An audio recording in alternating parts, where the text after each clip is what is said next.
Bonsoir à tous, ravi de vous retrouver pour ce nouveau live sur WeSeed. Alors ce soir, un dispositif un peu spécial parce que Jérémy, donc le cofondateur et président de la société BadConnect qui est en collecte sur la plateforme, est présent dans nos locaux. Donc on a profité de la proximité pour le faire ici. Alors pour les personnes qui n'ont pas forcément l'habitude d'assister au live, juste je vous expliquer rapidement le déroulé. Donc une fois cette introduction terminée, donc on aura Frédéric, business Bonjour à tous. developer chez WeSeed, qui partagera son retour d'expérience sur l'identification du projet Bad Connect et pourquoi il correspond à ce que WeSeed peut financer.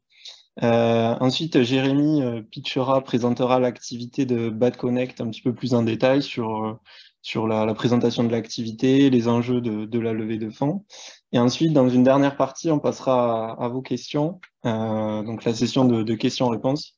À ce sujet, si vous souhaitez poser votre question, vous avez une bulle QR en bas de votre écran. Il suffit de cliquer dessus, de taper votre question sur votre clavier, et je me chargerai de la poser à Jérémy qui répondra avec plaisir. Euh, Frédéric, je te Très bien. laisse la main Hum, et après on passera à la présentation. Très bien, Ça merci marche. Maxime.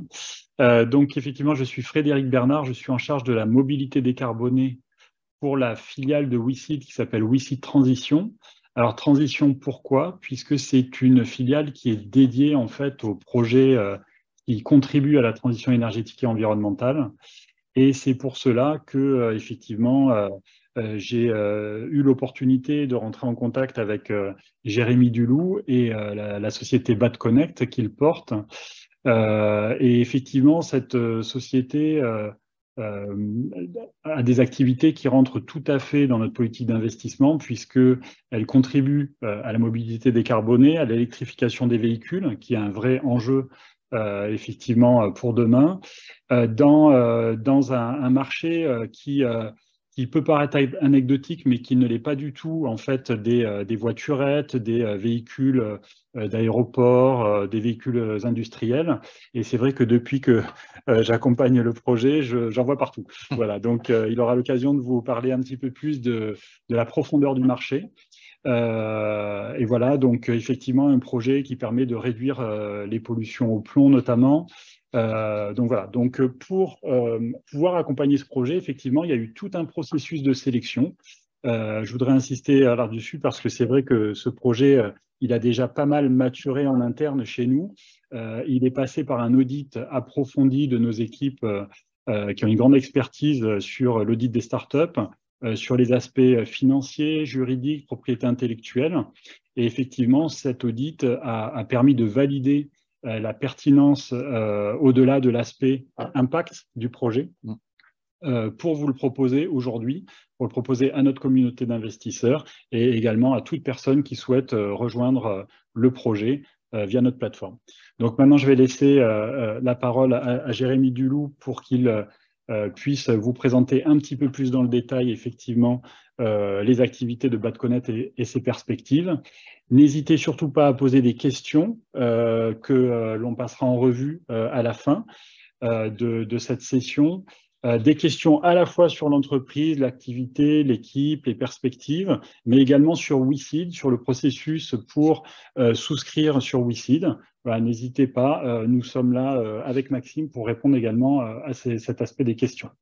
Voilà, donc nous allons faire un petit pivotage sur les caméras, hop, afin que vous soyez plus en proximité de Jérémy. Bonsoir à tous. Hop, oui, on va mettre la présentation. Merci pour l'introduction. Alors, ouais, je te laisse. Est-ce que, avant la présentation, tu souhaites faire un mot d'introduction? Je la projette directement. Tu peux la projeter Allez, directement. mettons-la. Tac.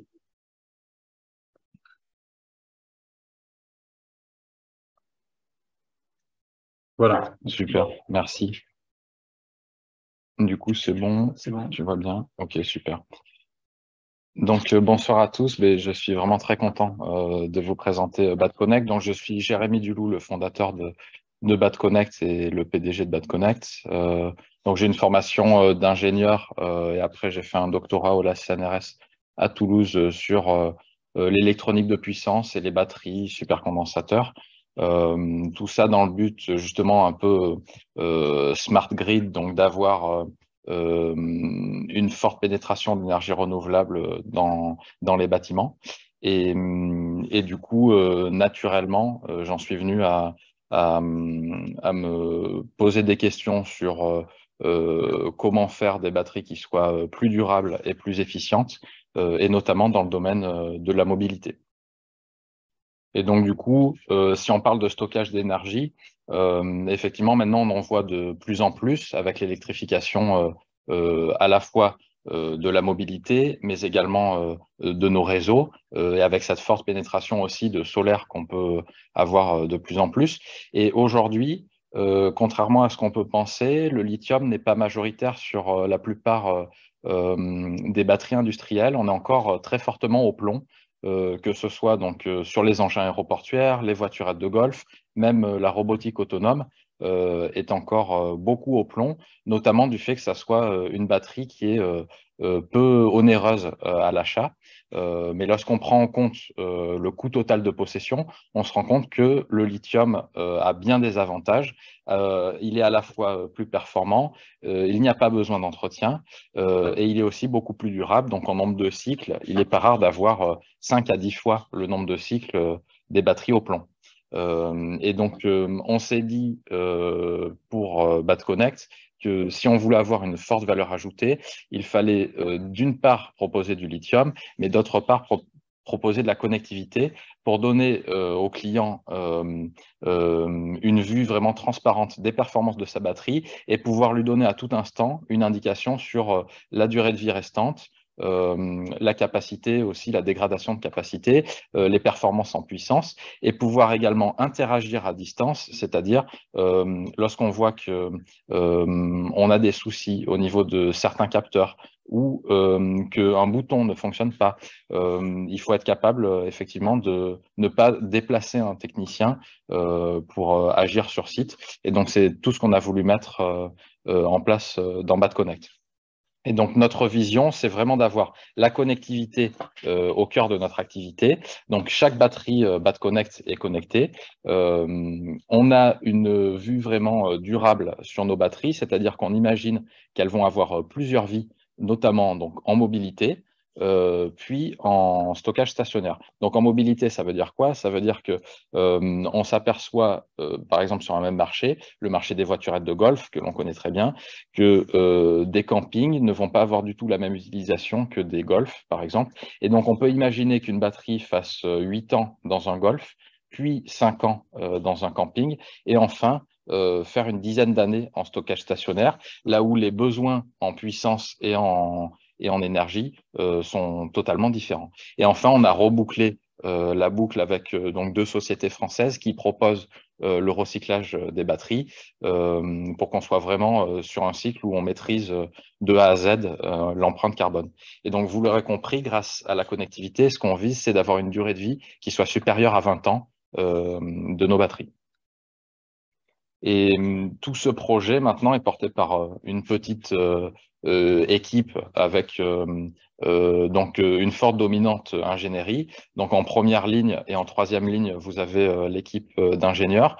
Donc moi-même, comme je vous l'ai dit, donc docteur en génie élec et donc spécialisé sur la partie batterie et électronique de puissance.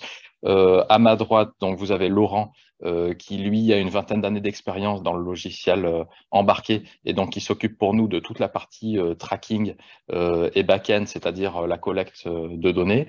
Du coup, à sa droite, on a Younes qui lui est docteur en modélisation de systèmes complexes et donc qui s'occupe de la modélisation de nos batteries, de cette future gestion de seconde vie.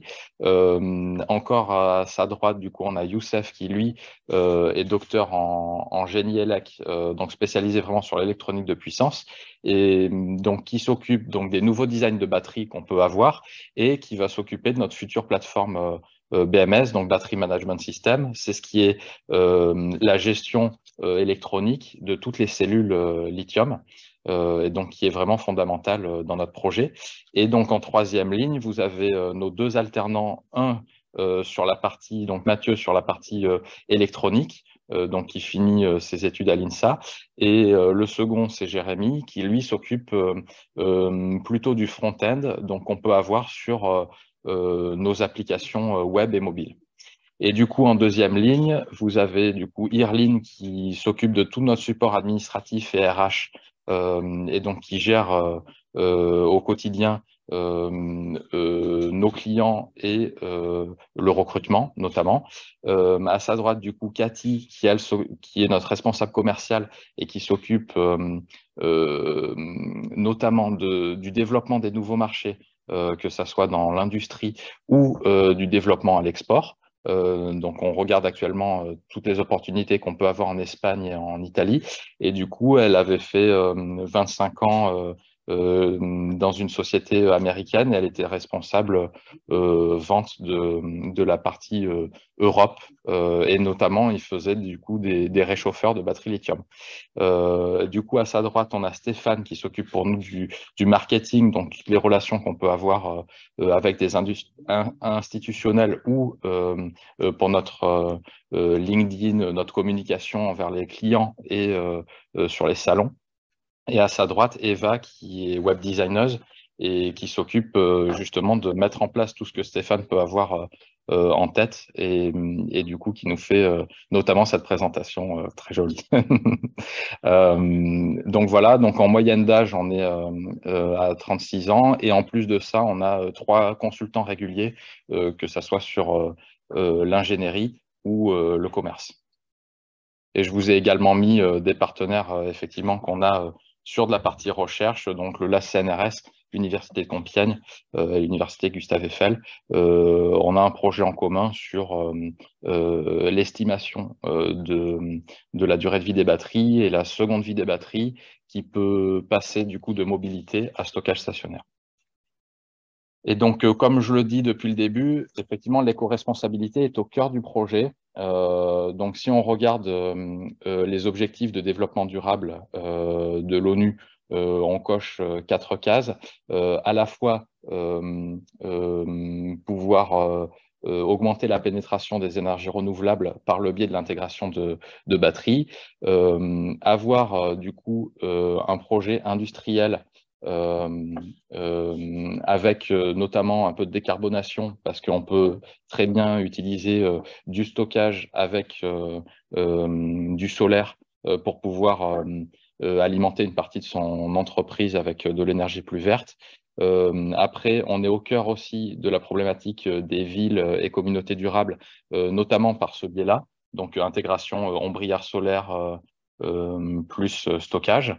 Et en dernier lieu, consommation et production responsable, notamment lié au fait qu'on va passer sur des batteries qui sont plus durables, qui sont économiquement aussi plus intéressantes que d'autres solutions, et notamment que d'autres solutions lithium.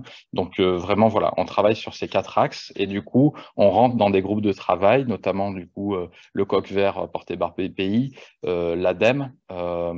Là, plus récemment, dans le sud-est de la France, dans le Gard, on est rentré au Clean Tech Booster qui nous permet de rencontrer aussi des industriels pour voir comment on peut décarboner leur activité.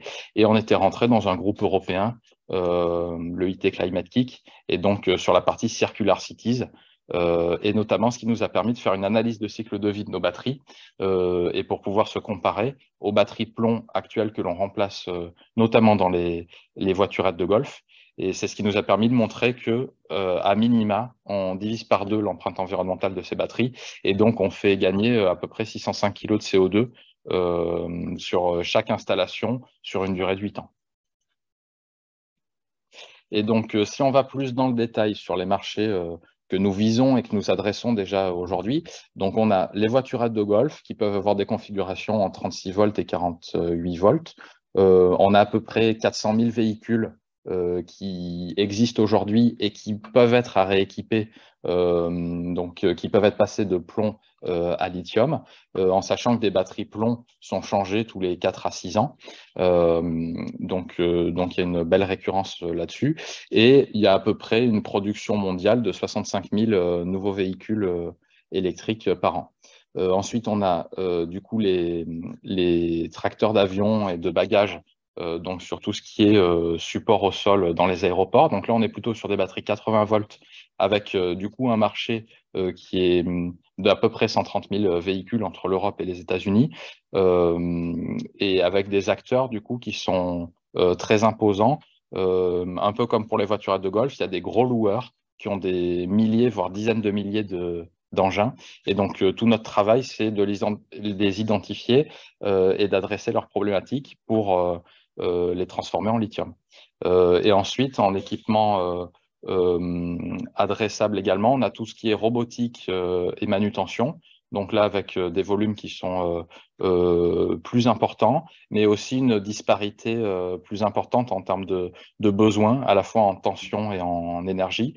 Et ce qu'on vise également, du coup, c'est en véhicules spéciaux, les quadricycles qui peuvent s'occuper de la livraison du dernier kilomètre et le nautisme qui est en train beaucoup de se transformer à l'électrique. Et enfin, du coup, pour la partie qu'on imaginait plutôt seconde vie, on a le photovoltaïque et aujourd'hui, on l'adresse également en batterie neuve, puisqu'on n'a pas un gisement suffisant de batteries d'occasion pour pouvoir adresser ce marché et les besoins sont assez importants. Et donc, on est en train de préparer à la fois des systèmes de stockage avec batterie neuve et on anticipe effectivement les futures batteries d'occasion qui seront conditionnées de la même manière que ce qu'on conditionne aujourd'hui en neuf. Et donc, notre solution, c'est à la fois un pack batterie avec un système de connectivité et un chargeur que l'on vient mettre dans le véhicule. Et donc, on l'adapte avec un système après mécanique que l'on fait produire à quelques kilomètres de chez nous, au sud de Toulouse, pour qu'on ait une intégration dans le châssis, plug and play, et vraiment adapté à plus de 90% du marché, en tout cas sur les voiturettes de golf. Et sur les engins aéroportuaires, on a un autre système mécanique qu'on a mis en place et qui nous permet aussi d'adresser vraiment la majorité du marché. Et à droite de ça, on a la plateforme web. Et donc là, on voit notamment en haut la vue GPS donc des équipements avec en petit pointillé le parcours qu'a effectué ce jour-là les voiturettes. Et ce qu'on ajoute aujourd'hui, c'est par exemple le géofencing, c'est-à-dire on peut dessiner des zones sur ce parcours pour que le véhicule ait un comportement spécifique. Donc le véhicule peut être bloqué à l'intérieur d'une zone, il peut biper, il peut ralentir sa vitesse. On est capable effectivement de donner plein de fonctionnalités supplémentaires à partir de notre batterie connectée. Et ensuite, en dessous, vous pouvez voir en fait des rapports qu'on peut générer. Notamment, là, on voit la consommation de la batterie. On peut voir son état de charge, ce qui nous permet de voir aussi quand est-ce que les gens ont chargé. On peut mettre en place tout un système d'alerte pour justement éviter que les gens oublient de charger, ou si les gens mettent en hivernage, de penser à mettre la batterie sur off. Donc, il y a plein de petites solutions comme ça pour garantir donc une batterie qui fonctionne de manière optimale et sans besoin de SAV. Et donc, si on regarde le positionnement de BadConnect aujourd'hui, donc aujourd'hui, on va s'occuper de tout ce qui est assemblage des batteries. Donc, jusqu'à présent, on sous-traitait cette partie assemblage en Chine. Et depuis notre projet aéroportuaire, on a réintégré cette partie assemblage. Donc, on s'occupe à la fois de l'assemblage, de l'intégration de notre électronique et de toute la partie logicielle qui va avec. Et donc, en sous-traitant, on a à la fois des cellules qui proviennent d'Asie et donc qui peuvent provenir aussi bien de grandes marques qui viennent du Japon comme Toshiba ou de Corée comme Samsung, mais également des top players chinois. Donc, on a EVE, CALB, CATL. Voilà, on cherche à prendre que des cellules de la meilleure qualité qui soit.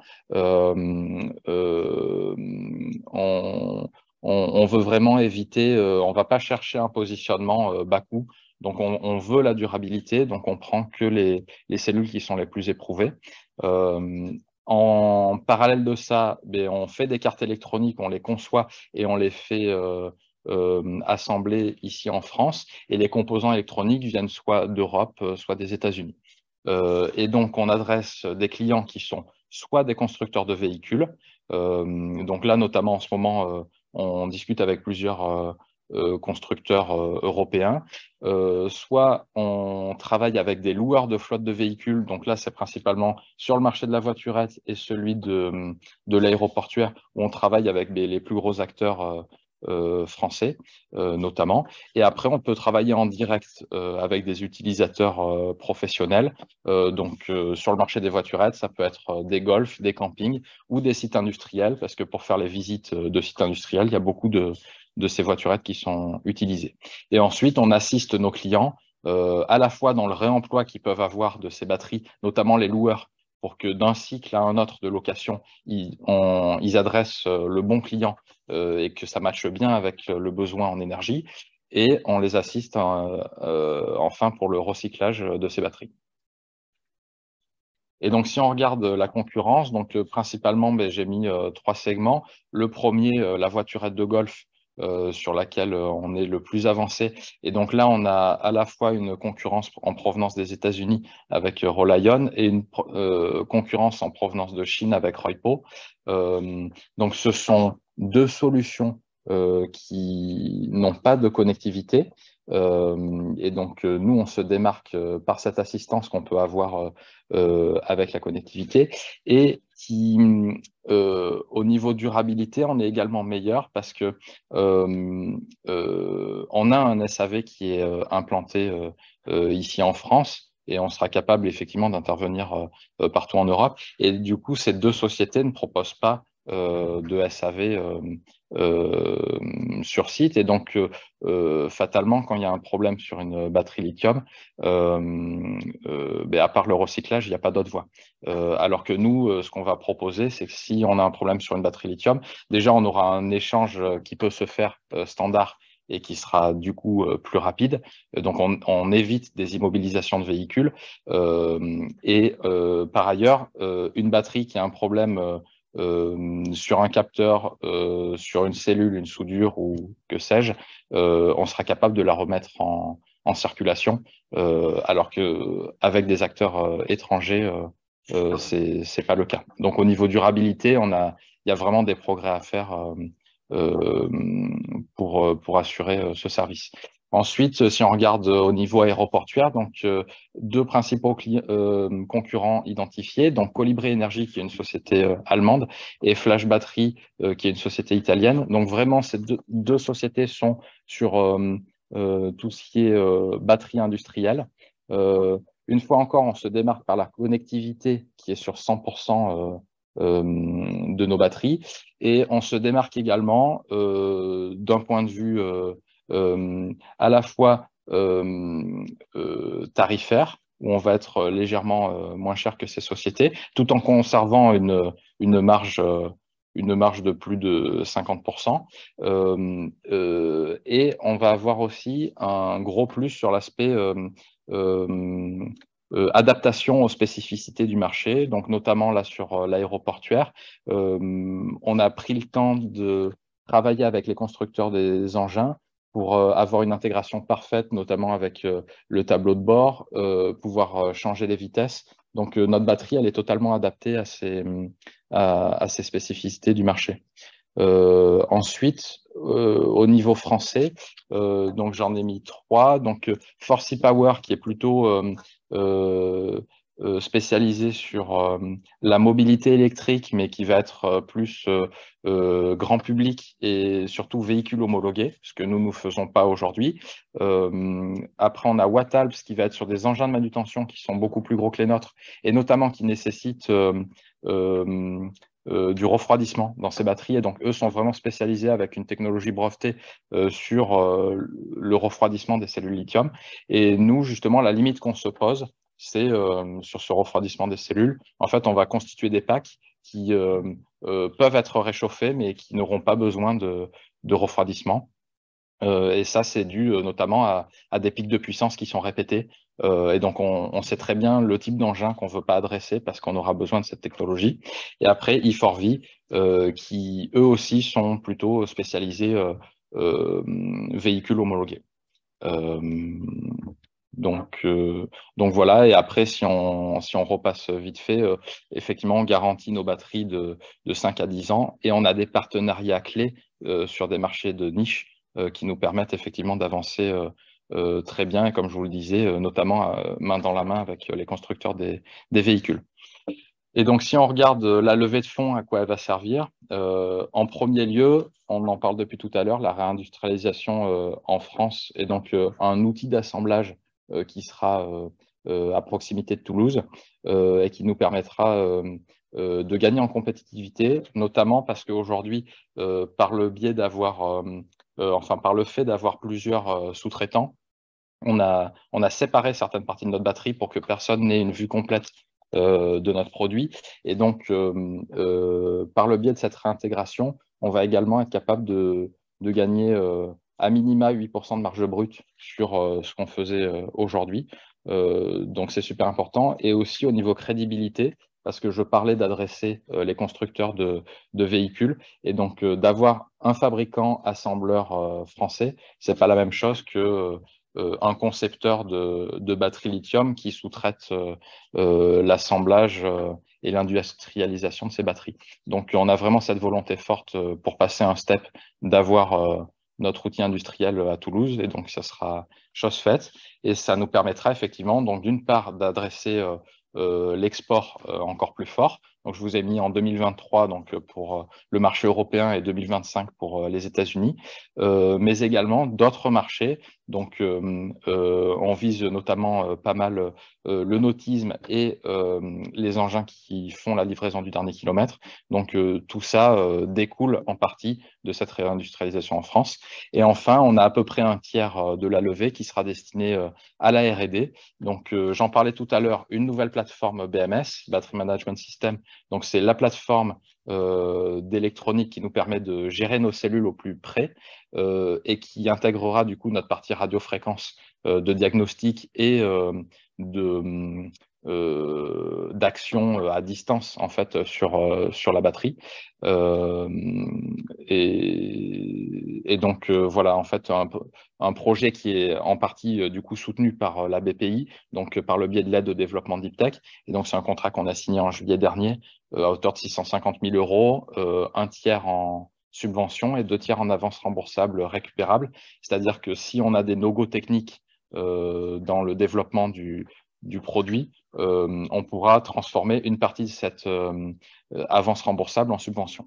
Et donc, on ne l'espère pas, mais effectivement, ça permettrait d'amoindrir les coûts, en tout cas les pertes, en cas de non-aboutissement d'une partie de la R&D qu'on aurait lancée. Et donc, au niveau de la roadmap sur les 4 prochaines années, donc, on souhaite finaliser la levée de fonds d'ici mi-juin, fin juin. À la suite de ça, on livrera notre pré-série de batteries aéroportuaires du coup à notre premier client. Donc, on a 2 nouveaux modèles qui sont en train d'être designés et homologués.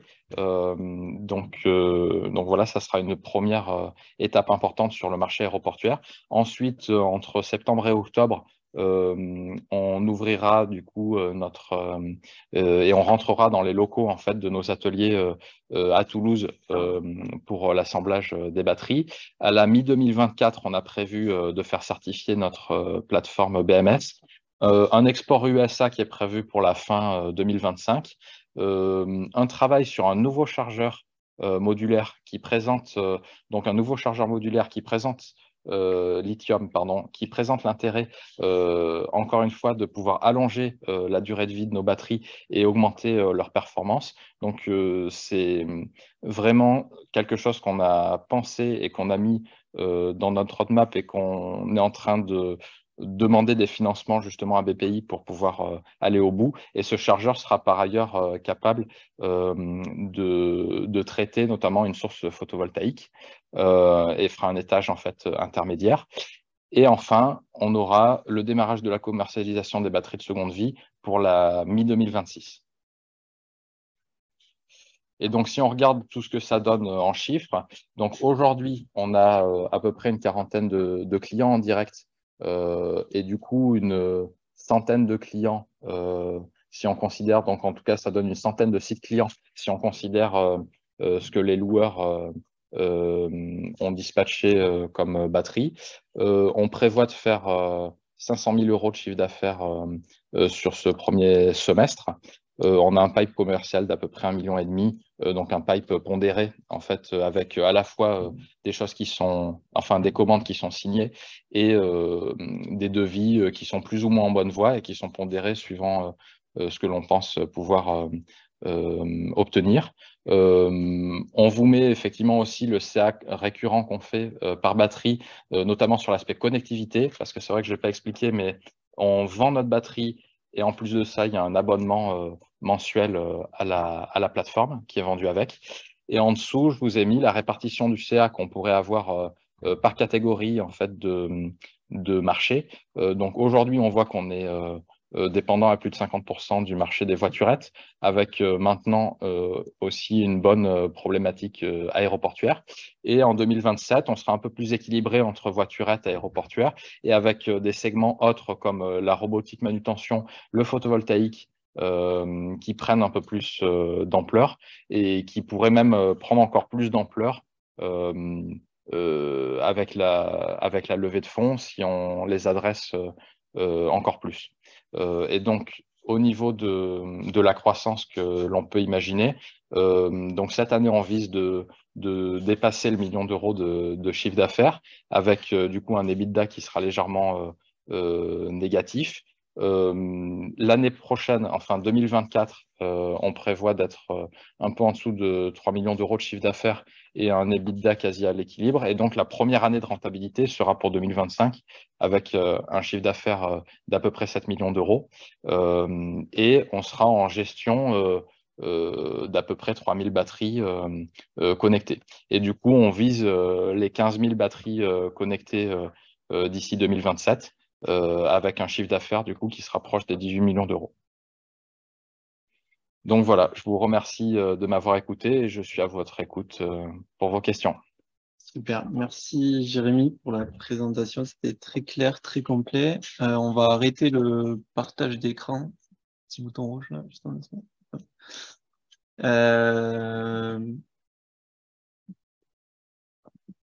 Et du coup, on va passer aux questions-réponses. Alors, il y a déjà quelques questions en attente. Alors, pour ceux qui sont arrivés en retard, pour poser votre question, c'est dans le bouton QR situé normalement en bas au milieu de votre écran. Vous cliquez dessus, vous tapez votre question sur votre clavier. Et ensuite, je me chargerai de la poser à Jérémy. Première question sur l'industrialisation. Pourquoi est-ce que vous cherchez à industrialiser en France? Oui, du coup, très bonne question. Il y a plusieurs raisons à l'industrialisation en France. D'une part, comme je le disais, on cherche à avoir une crédibilité auprès des constructeurs et des gros loueurs de flotte. Et donc, ça nous semble tout naturel d'avoir un outil de production qui soit à la hauteur dans notre région. D'autre part, ça nous permet d'avoir une empreinte régionale et donc une création aussi d'emplois locaux importante et qui nous sert à la fois pour cette production de futures batteries, mais également pour tout ce qui est SAV et seconde vie de batterie. Et donc, si on n'avait pas d'outils industriels pour s'occuper de la seconde vie de batterie, il serait impossible d'en arriver là. Donc, il fallait à minima ce qu'on va créer là, c'est-à-dire une ligne d'assemblage pilote qui nous permette de produire quelques milliers de batteries par an et donc aussi de s'occuper de toute cette partie seconde vie et recyclage. Donc voilà, l'outil industriel est obligatoire Ok. dans notre projet. Implantation industrielle qui se fera d'ailleurs dans un écosystème très Mobilité, voilà, très décarbonée. mobilité, décarboné, donc à mon avis qui sera très propice au développement effectivement des activités de Boîte C'est Connect. vrai. Et en plus, bien en ligne avec notre façon de travailler, puisque c'est une friche industrielle qui est en réhabilitation donc, sur le site de Franck Casal. Et donc, on parle de seconde vie de batterie, ben là, on aura effectivement aussi une réhabilitation de bâtiments qui prend du sens dans notre projet. D'ailleurs, je rebondis sur une des questions qui est posée sur le site, à savoir, votre projet s'inscrit-il dans une démarche éco-responsable et sociale en Occitanie? Donc, je pense que ça fait bien le lien. Oui, oui, oui. Et donc, oui, parfaitement. En fait, ça a démarré avec Nubo, qui est devenu un incubateur à mission. Et on voyait effectivement qu'on avait du coup la même philosophie. Donc, on porte vraiment un projet de durabilité au maximum de nos batteries, d'un écosystème local, c'est-à-dire qu'on travaille avec beaucoup de sous-traitants qui sont de la région. Donc là, je pense à des gens qui sont du côté de Saint-Jean ou de Carbone. Voilà, on a une attache très forte en Occitanie et avec l'assemblage, on va l'avoir encore plus parce qu'il y a plein de matières premières qu'aujourd'hui ont laissé à nos assembleurs le choix pour la fourniture. Et donc là, on va tout faire en local. Et qui nous donne aussi, en plus de ça, une réactivité qui est plus importante. Donc, il y a tout qui va dans le bon sens. Et sur l'aspect environnemental, ça vous avez parlé de l'éco-responsabilité, Oui. de toute cette démarche que vous avez mise en place. Est-ce que vous pouvez nous dire le coq vert, la communauté du coq vert, justement, c'est quoi comme engagement pour vous derrière? Oui. Alors, le coq vert, déjà, c'est un engagement de produire des produits et services qui vont être meilleurs d'un point de vue environnemental que ceux qui existent déjà sur le marché. Et ensuite, pour nous, c'était l'intérêt de rentrer dans un écosystème, de voir comment les autres produisent et conçoivent leurs produits, prendre les bonnes pratiques. J'ai oublié d'ailleurs dans ma présentation, on est rentré dans le collectif aussi des startups industrielles et on fait partie de la première promotion de sociétés qui sont dans la pré-industrialisation de solutions en circularité. Et donc, on apprend beaucoup. Donc, on a deux mentors, un sur la partie production et industrialisation et l'autre qui est plutôt sur l'aspect financement. Donc, on est entre deux bonnes mains. Je voulais justement qu'on ait des experts du domaine. Et donc là, c'est des gens qui ont bossé pendant 20 ans à faire émerger des solutions comme ça. Donc, voilà, c'est clairement c'est pourquoi j'ai créé Bad Connect et toute l'équipe en est convaincue. Et en gros, quand on passe nos entretiens, effectivement, ce qui m'importe en premier, c'est justement ces valeurs. Parce que je suis convaincu que tout le monde a les compétences techniques et le CV qui va bien en fait pour réussir, mais je veux cet engagement dans ces valeurs et être convaincu que oui, c'est plus dur de sortir un produit comme ça prend parfois plus de temps et ça peut coûter plus cher, mais c'est juste ça peut, c'est pas forcément. Et là, on est en train de le voir, si on réindustrialise, on va être moins cher que ce qu'on arrive à faire en Chine, avec un bilan carbone du coup qui sera amélioré. Donc voilà, par contre, tout ce travail et ça prend du temps en conception. Oui, bien sûr. Du coup, Jérémy, vous parliez de recrutement. Oui. Donc là, vous visez à réaliser la levée de fonds d'ici cet été. Grâce à cette levée, quels seraient les prochains recrutements prévus, envisagés? Donc en gros, il y a vraiment trois postes majeurs en recrutement.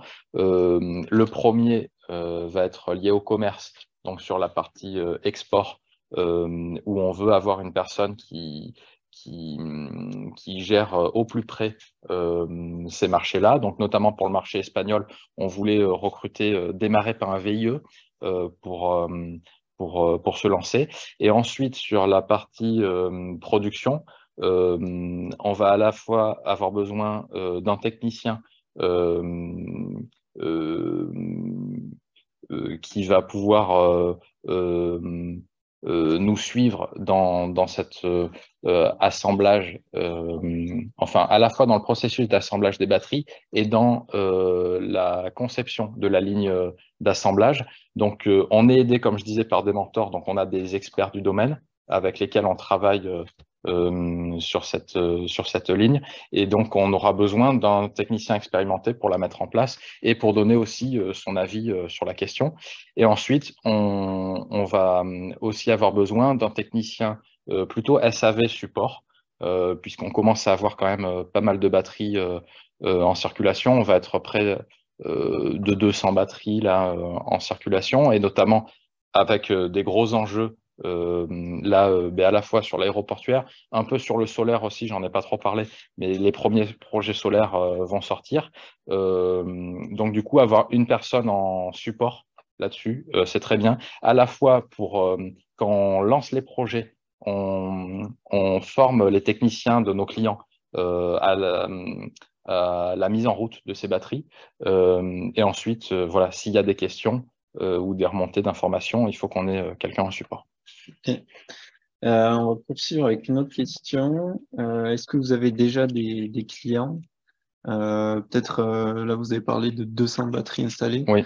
Voilà, si vous pouvez nous faire un état des lieux de ces Oui. clients, revendeurs qui Oui. installés. Donc, principalement en client, ce qui fait du coup la majorité des batteries, donc je dirais plus d'une centaine de batteries, c'est des loueurs. Donc, c'est des gens qui ont des flottes de véhicules électriques, donc des flottes de voiturettes de différentes marques et qui nous commandent 10, 20, 30 batteries.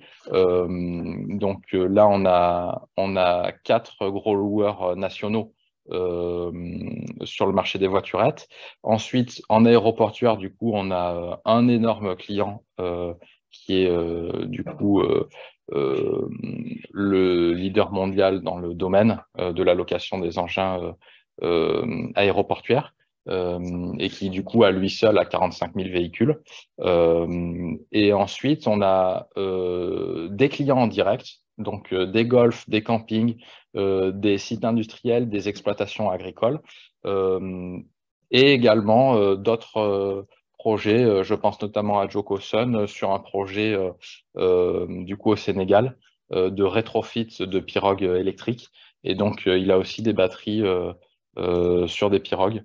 Donc voilà, et là on a fait le tour de nos premiers clients, et là je viens de penser à un autre. On a aussi du coup on peut avoir des universités qui ont besoin justement de batteries pour des tests, et donc on met nos batteries dans des baies et pour faire de la modélisation de batteries notamment.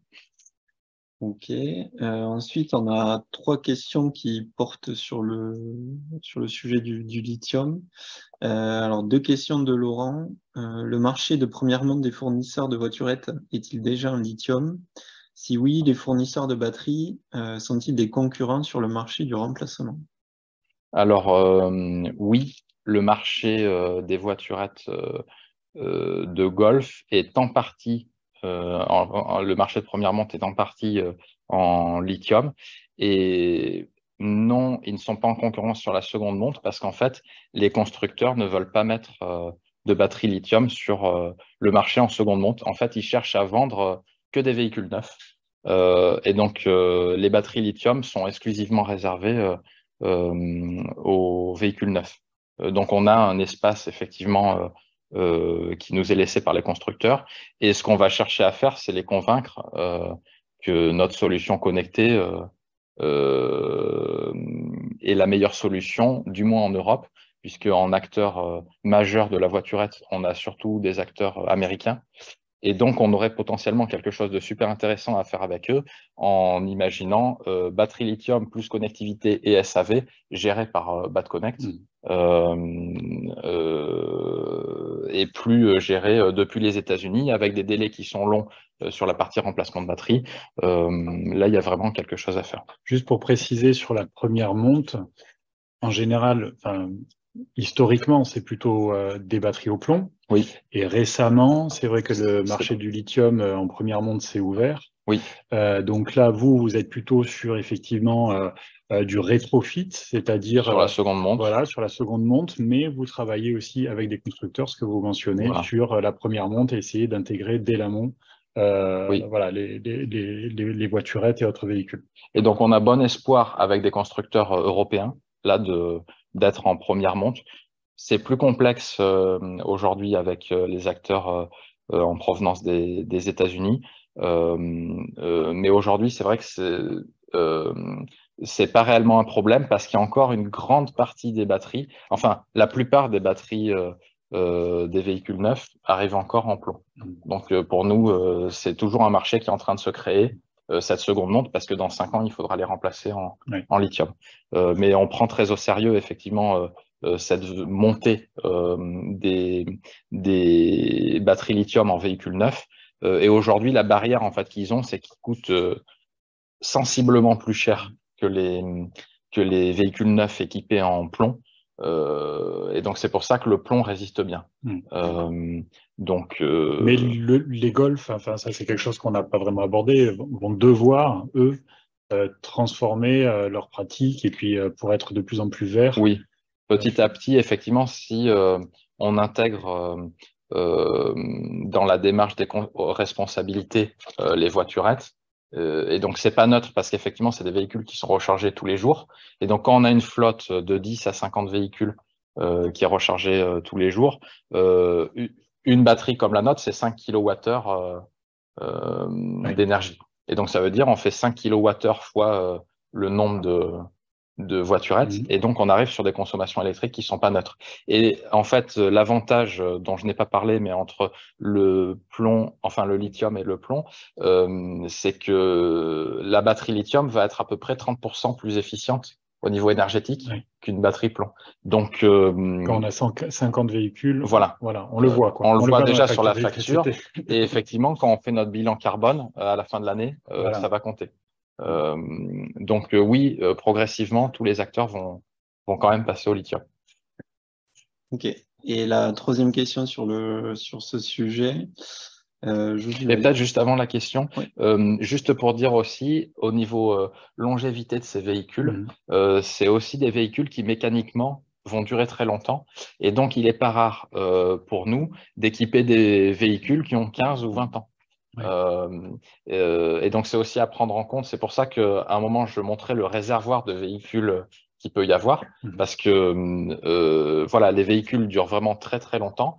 Et aujourd'hui, vu la durabilité qu'on a sur nos batteries, les gens pensent à ce que la batterie puisse passer d'un véhicule à l'autre, à la limite, et c'est plus la batterie qu'on change. Voilà. Et donc, vraiment, il y a beaucoup de choses à faire sur la seconde monte. Ok, merci. Et du coup, la troisième et dernière question sur le lithium. Le lithium est pas mal décrié en ce moment. Qu'en dites-vous? Oui, mais pas mal décrié au niveau de plein d'aspects. Il y a l'aspect environnemental, effectivement, d'une part, où on parle souvent des ressources qui peuvent être non suffisantes par rapport au rythme de production qu'on peut avoir de batteries lithium. Donc, la première réponse par rapport à ça, c'est le fait de dire qu'il y a différentes familles de batteries lithium et que certaines sont plus vertueuses que d'autres. Nous, on est sur la technologie lithium fer phosphate qui présente l'avantage de ne pas avoir de métaux rares comme la techno lithium NMC, donc nickel, manganèse, cobalt. Donc, elle est quand même plus vertueuse que NMC. Et ensuite, nous, ce qu'on regarde, on est vraiment des spécialistes de la gestion des cellules de stockage. Donc, que ce soit aujourd'hui lithium ou demain, sans doute sodium-ion. Et donc, pour notre métier, en fait, ça changera strictement rien d'avoir une batterie lithium LFP, donc lithium fer phosphate, ou sodium-ion. Et d'ailleurs, aujourd'hui, comme je disais, on travaille avec différentes marques. Et donc, il n'est pas rare que de toute façon, notre électronique, on doit l'adapter à une autre chimie de lithium parce qu'ils n'ont pas tout à fait les mêmes seuils à plusieurs endroits. Donc voilà, pour nous, c'est assez transparent. Et après, il y a un autre aspect pourquoi c'est décrié. Il y a aussi tous les incendies qu'on voit de batteries lithium. Et donc là, plusieurs points de vigilance à avoir. La première, c'est sur le BMS, donc la gestion électronique qu'on peut avoir entre les cellules pour pas qu'elles soient déséquilibrées, pour la couper au bon moment, pour pas qu'il y ait d'emballement thermique. Et BMS, juste Battery Management System. Voilà. C'est la gestion électronique, effectivement, des différentes cellules. Voilà, donc avec un BMS fort et robuste, déjà, on va enlever beaucoup de problèmes. Et après, nous, il y a un deuxième facteur aussi. Enfin, on a même deux facteurs de sécurisation en plus. Le premier, c'est le fait que notre chargeur communique avec la batterie. Et donc là aussi, on n'est pas en train de bêtement juste charger une batterie, d'attendre qu'il y ait un seuil qui soit passé. Il y a un échange d'infos. Et donc, ça doit nous permettre, et ça le fait, ça coupe pour plein de raisons la charge. Et donc, on évite effectivement, parce que la majorité des problèmes se font à la recharge des batteries, cet emballement thermique. Et le troisième point, c'est qu'aujourd'hui, on a aussi notre tracker. Et donc, le tracker voit aussi d'autres informations que pourrait ne pas voir, ou si notre BMS est défaillant ou le chargeur est défaillant, on a un troisième pôle qui est le tracker. Et lui peut agir aussi sur la batterie, venir couper l'alimentation ou voilà, mettre en sécurité en fait la batterie. Donc rien n'est infaillible, mais effectivement on essaie de sécuriser au maximum avec différents pôles tout notre stockage d'énergie. D'ailleurs, juste le fait que les batteries soient connectées, enfin, ça a été dit tout à l'heure, mais c'est aussi un moyen d'optimiser la vie de ces batteries, d'allonger du coup leur durée de vie en permettant en fait de mettre des batteries peut-être un petit peu plus fatiguées sur des usages moins exigeants. Oui. Voilà, d'avoir cette optimisation dans la durée en fait de la vie d'une batterie. Oui, il y a ça. Il y a le fait aussi qu'aujourd'hui, on est capable de mettre à jour à distance notre logiciel et donc notamment ajouter aussi des nouvelles contraintes. C'est-à-dire que si on voit que notre batterie elle s'use trop vite ou alors qu'elle est sursollicitée, on peut lui mettre de nouvelles contraintes, on prévient le client, on lui dit bon ben voilà, là c'est utilisé d'une manière qui ne convient pas, on vous rajoute telle et telle contrainte et on fait le point avec le client pour trouver le meilleur compromis entre durabilité et performance dont il a besoin au jour le jour. Oui. Et ça, on est capable de le voir pour tous nos clients, voilà, et de faire des ajustements aux besoins. Alors, il y a une autre question sur le lithium qui a été posée. Je vous la lis. Et recyclage des cellules lithium égale le nouveau gisement local de minerais sans extraction? Oui, c'est vrai. C'est vrai. Alors aujourd'hui, du coup, on arrive à des très bons taux de recyclage des cellules lithium. Donc beaucoup d'acteurs s'y mettent, en plus des grands noms. La filière est en plein essor. Elle ne me semble pas encore mature aujourd'hui. Il y a quand même des centaines et même des milliers de batteries de voitures qui passent quand même entre les mains de ces recycleurs. Et donc, on arrive à des taux de recyclage qui sont quand même supérieurs à 95%. Là où je dis qu'elle n'est pas mature, c'est qu'aujourd'hui, on a beaucoup de batteries lithium. Et donc, ce que prévoient les spécialistes, c'est que nos capacités de recyclage devront être surtout très imposantes dans 5 à 10 ans. Et donc, ça correspond aussi, nous, avec un ramp-up qui sera plus important. Mais d'ores et déjà, on connaît les recycleurs avec qui on va bosser. Et sur les volumes qu'on ait de batteries aujourd'hui, donc il n'y a pas de souci. Mais ce qu'on voit, c'est qu'ils sont tellement pris que nous, il faut quand même qu'on s'y prenne 1 an à l'avance pour réserver notre place pour le recyclage. D'accord. Donc voilà, mais là, on l'imagine pas le recyclage sur nos batteries, on l'imagine pas avant encore 10-15 ans. Parce qu'on a toute cette partie seconde vie à faire. Ce qu'on pourrait avoir, c'est des éléments défaillants à devoir mettre au recyclage. Mais mis à part donc ce très faible pourcentage de batterie qu'on pourrait avoir là-dedans. La durée de vie de la batterie étant assez longue, ça viendra dans très 10 longtemps. à 15 ans. Ouais, et ce qu'on discute avec le CEA, c'est aussi mais quel est l'investissement à mettre pour recycler nos batteries en interne. Il y a des solutions qui existent et on arrive à une solution qui est plus ou moins raffinée, c'est-à-dire que soit on part de la black mass, donc une espèce de bouillie où on va avoir plusieurs minerais, donc avec une certaine valeur qui sont mélangés, et après on peut la vendre à des industriels, soit on va vraiment séparer toutes les matières. Et donc il y a des coûts qui sont associés à ça sur ce processus de recyclage. Et donc on regarde aussi ce qui est faisable à ce moment-là. Mais là, du coup, on se mettrait dans un consortium avec une filière de toute la techno LFP, et je pense notamment à tout ce qui est micro-mobilité, trottinette, vélo, voilà, oui, principalement trottinette, vélo. Très bien. Okay.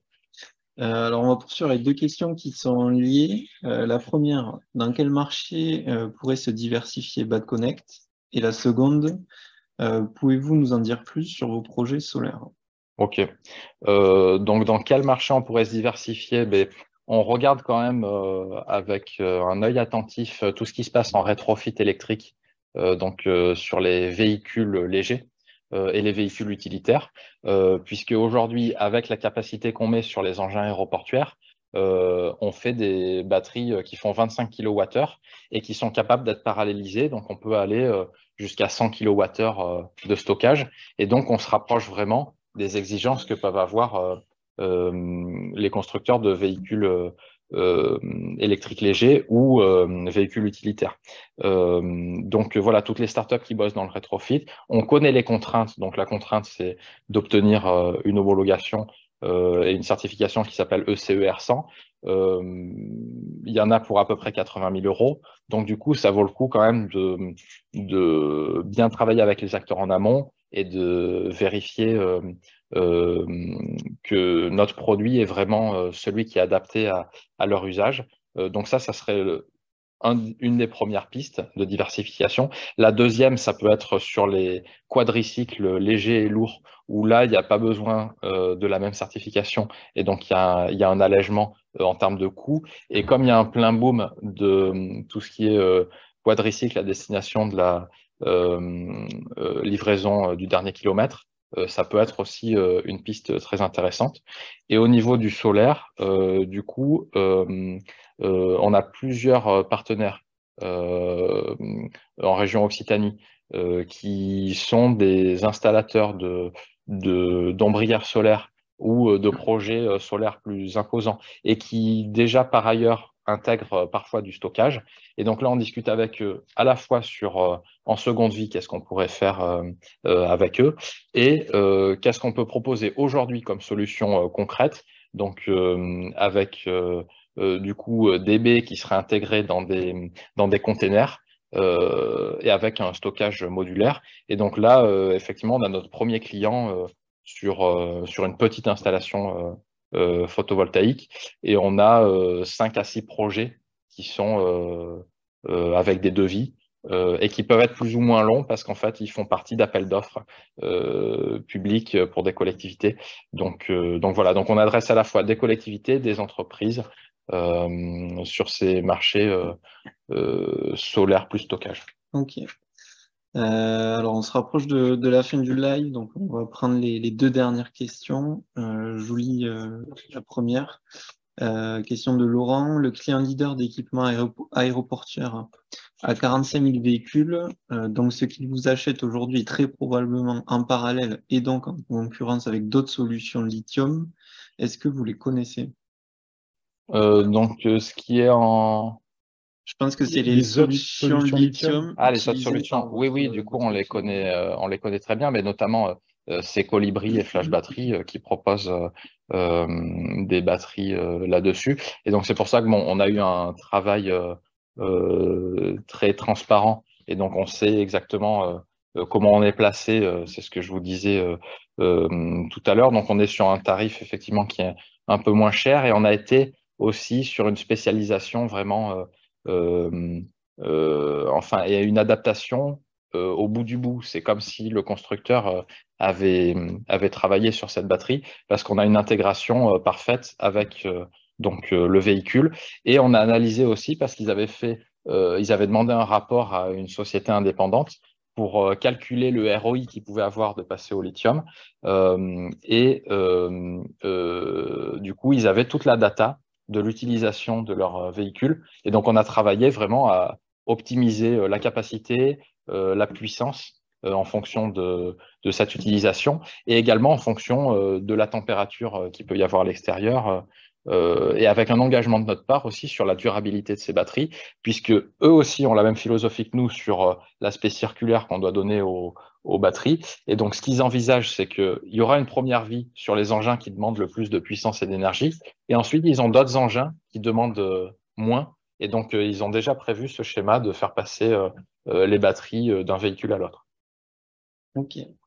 Et on va finir avec la dernière question. Au niveau du SAV, êtes-vous capable de répondre rapidement aux demandes de vos clients, voire même de prévoir les pannes? Pouvez-vous nous en dire plus sur le site de suivi que vous vendez à vos clients? Oui. Donc oui, on est capable de répondre très rapidement. Donc la plupart du temps, en fait, on peut avoir une demande par coup de fil. Et donc nous, de suite, on voit sur la plateforme en fait ce qui se passe. Donc ce qui nous intéresse, c'est de regarder l'historique qu'il y a eu sur les dernières heures et les derniers jours, voire les dernières semaines, parce que parfois la batterie a été laissée en hivernage sans mettre sur off avec le contact allumé. Donc effectivement, on se doute bien que la batterie va être déchargée totalement. Et donc, on a des procédures qui permettent de la recharger sans qu'on ait intervention de technicien. Et donc, on explique juste la manipulation. En général, on n'aurait même pas besoin de l'expliquer, mais parfois, les guides qu'on fournit ne sont pas fournis, enfin, ne sont pas, oui, fournis à toutes les personnes transmis. Voilà, il y a une mauvaise transmission des documents. Donc, petit à petit, voilà, nous aussi, on voit des points d'amélioration. Donc, de plus en plus, on a des étiquettes sur les batteries qui, en plus, marquent ces choses-là. Donc, une espèce de FAQ de tout ce qui nous revient le plus régulièrement. Et là, ce qui me vient naturellement, c'est effectivement ce côté d'oublier le on-off, par exemple. Il y en a une autre donc qui était plus vicieuse et qui montre aussi l'importance de la connectivité. C'est on a eu plusieurs clients qui, par exemple, alors plusieurs, là j'en pense à trois notamment.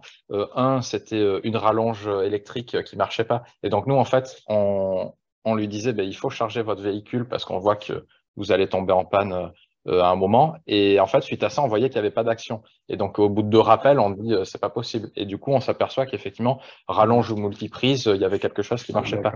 Le compteur aussi électrique qui est pas branché. Et du coup, pour répondre à la question, on peut aussi anticiper effectivement ces pannes. Donc, on analyse pas mal de signaux, on voit les comportements qui sont à risque. Et donc, effectivement, avant qu'on arrive à un problème, on est capable d'en informer le client. Vous avez des alertes qui vous remontent voilà. du fait de la connectivité des batteries, quoi. Oui, et selon les clients, on peut être capable aussi, certains par exemple nous disent, voilà, j'ai une équipe de saisonniers qui va pas faire attention à la recharge régulière et qui risque de me planter les véhicules un peu partout sur notre site. Du coup, est-ce que vous pouvez nous envoyer une alerte tous les 3 jours s'il n'y a pas eu de charge ou pas de charge suffisante et donc on place les curseurs comme on veut et du coup, ça envoie une alerte. Et après, en plus poussé, on est également capable de lire effectivement les messages des contrôleurs moteurs et donc d'interagir avec le véhicule directement et donc de voir s'il y a un problème sur une pédale d'accélération, sur la vitesse du véhicule. Et donc là, du coup, on a une valeur ajoutée encore en plus. Oui, ça sort de la batterie. Voilà, et ça va directement sur le véhicule. Et c'est pour ça que les constructeurs qui sont avec des batteries plomb ou lithium non connectées, ils ont vraiment intérêt à passer à notre solution. Nous, c'est déjà disponible et robuste. On sait le faire et on sait donner les accès. Donc voilà, on peut être aussi la plateforme qui envoie toutes ces infos, qui fait du diagnostic à distance et qui, eux, leur enlève du travail, quoi. Super. Merci Jérémy. Avec plaisir. Mais peut-être un mot, petit mot de conclusion. Un mot de conclusion. Moi, je vais en faire un petit. Donc, j'espère effectivement que ce live vous aura permis de mieux comprendre toutes les dimensions du projet. Je pense que c'est important de voir que c'est un projet, donc il y a vraiment une dimension liée à la transition environnementale, la transition écologique, qu'elle contribue à la mobilité décarbonée, à l'industrialisation en France, à la création d'emplois en France. Et donc, voilà, on vous On vous invite à contribuer à cette dynamique via WeSeed, hein, en vous connectant sur la plateforme et sur le projet, sur la fiche du projet. Voilà. Et pour tout besoin d'assistance, on a un service ici qui est dédié aux relations avec les investisseurs. Donc, vous avez des gens pour vous aider en cas de difficulté, voilà, à arriver à souscrire sur les projets. Oui, donc moi, comme mot pour la fin, ben, effectivement, bon, d'une part, je compte sur vous pour nous soutenir dans effectivement cette démarche d'industrialisation et dans un projet qui va être vraiment fort au niveau de la décarbonation et de la durabilité des batteries. Je pense que c'est le mieux qu'on puisse faire aujourd'hui. Euh, j'ai choisi WeSeed parce que je trouve que c'est une belle communauté et en fait, j'espère pouvoir effectivement compter sur vous par la suite. Donc, on ne compte pas effectivement que sur votre investissement qui est déjà majeur dans notre développement, mais aussi sur un aspect réseautage. Là, par exemple, ce petit live avec ces questions et tout, ça me fait tout le temps réfléchir et aller chercher le meilleur dans ce qu'on peut faire sur ce projet. Et donc, voilà, je veux créer un vrai lien avec cette communauté et qu'on ait une force du réseau qui soit importante. Et du coup, dans ce contexte, j'en profite aussi, j'aimerais organiser à la mi-mai un événement en physique pour qu'on se rencontre soit sur un golf, soit à la Cité des startups à Toulouse. Et donc, vous êtes évidemment tous conviés. On en parlera pour créer des invitations et formaliser un peu tout ça. Mais ça sera avec plaisir que je pourrai répondre à vos questions et discuter sur le projet. Voilà. Alors, merci Jérémy, merci Frédéric, merci aussi au Wicidar présent en direct. Pour ceux qui sont arrivés en retard et qui auraient des questions, mais déjà le replay sera disponible normalement dès demain. Et si vous avez des questions, vous avez un espace commentaire sur le site à votre disposition, donc que ce soit à destination de Jérémy et des équipes Bad Connect ou de WeSeed, comme l'a dit Frédéric, sur le processus d'inscription, souscription. Voilà, n'hésitez pas non plus à consulter les news qui ont été publiées jusqu'à présent et celles qui seront publiées jusqu'à la fin de collecte. Oui. Voilà, n'hésitez pas si vous avez le moindre sujet, la moindre interrogation. Et on vous souhaite une bonne soirée et à bientôt pour un nouveau live sur WeSeed. Merci. Bonne soirée, merci. Au revoir. Au revoir.